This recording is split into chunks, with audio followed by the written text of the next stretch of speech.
Hey, what's going on, guys? It's Devin with Next Level Training and Physiques. And today I just wanted to jump on and answer a question that I got asked from one of my private Facebook group people. And that question is what metrics do you like to measure when you are working with a client? And I think that's a great question because I think a lot of times what we get hung up on is just the number on the scale. And there's so many different things that we can look at to make sure that we're achieving progress than just the number on the scale.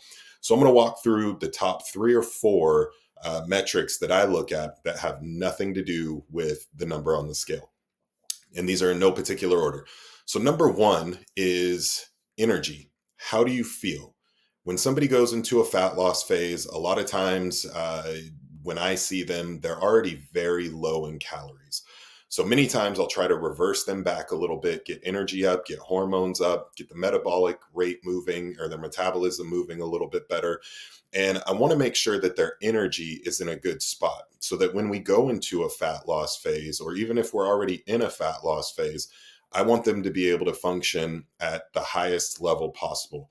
Now, obviously, this is a little bit different if you're in like a contest prep or you're getting ready for something and the calories just have to get low. But for the everyday lifestyle client, I really like to make sure that their energy is as high as possible so that they can have adequate performance, not only in the gym, but also to be able to do their day to day tasks, right? Nobody wants to walk around feeling like a zombie just so that you can achieve a specific weight or look. So, energy is one of the main metrics that I look at. How are you feeling? Number two is how are the clothes fitting, right? If we're in a strength building phase, are you noticing that the shirt sleeves are getting a little bit tighter? If we're in a fat loss phase, I actually just had a client do a check in today who said that he no longer can wear XL shirts. He's swimming in them. He's actually had to go out and buy large size shirts, which he has not worn in almost 8 years. So, this is a prime example because his weight since we've started has really only changed about 5 to 8 pounds, but his body composition has changed substantially.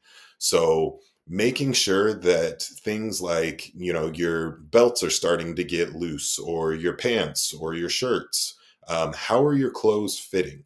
Because a lot of times we're going to see changes in composition and not necessarily see a reflection of that in weight. So, number one is energy. Number two is how are things fitting? The third one is gym performance, right?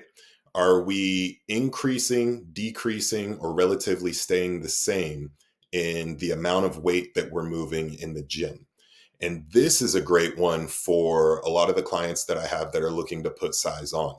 When people bulk, they feel like they need to be in a surplus of six, seven, 800 calories or continually increase. And that's not necessarily the case.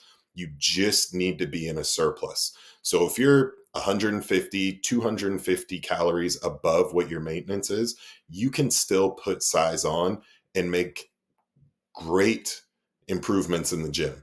And so long as you are seeing your strength go up week to week, or at least over time, then it lets you know that you're in a good place. You don't have to continue shoveling food. That's just a recipe for getting fat, and it's not what you want. If strength is going up, I'm typically not increasing the food from one of my clients until we see a plateau and there's a need for it. So again, this also causes a whole nother rabbit hole that we could go down where people are constantly adding food in their bulk phase, and they feel that because they're adding 2 pounds a week that that is muscle. It's not. You're loading water, you're loading glycogen. It's simply just filling the muscle up, and then you're also adding fat. So have a small increase in your caloric intake. And as long as you are seeing a trend going up in your strength, and obviously, again, the body composition, then it lets you know you're in a good spot. Save those additional calories for the plateaus and when you really need a big push. So that takes us into that's our third one. So now we have energy, we have how are your clothes fitting, body composition, and we have performance in the gym. Number four is going to be um, rest and recovery. And it's a big one because if we're not resting, we're not recovering, we're probably not going to see the scale move anyway. If your recovery is low, if your rest is low, if your stress is high, that's a recipe for disaster in your body fighting you, regardless of the direction that you want to take it.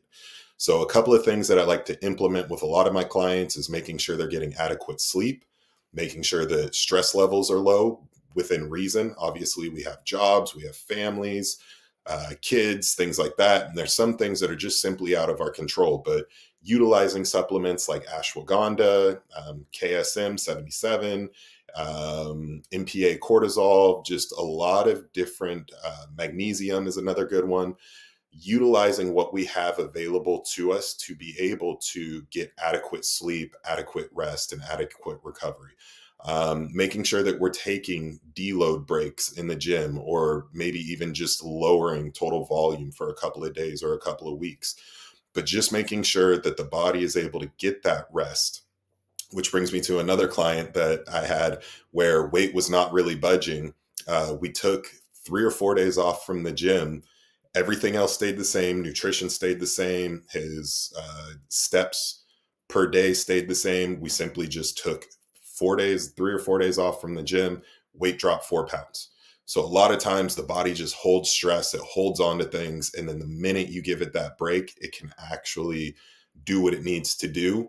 And that's where we see a lot of results. The same goes for building muscle, right? Being in the gym is the catalyst for creating the breakdown for getting stronger and for hypertrophy, but it's the rest when your body is able to repair that muscle back bigger. The key word there, bigger and better, is when we see the results. And the same goes for fat loss. So those are my top four. And again, no particular order. Number one is going to be energy. Number two is body composition. How are the clothes fitting? Number three is going to be performance in the gym. And number four is rest and recovery.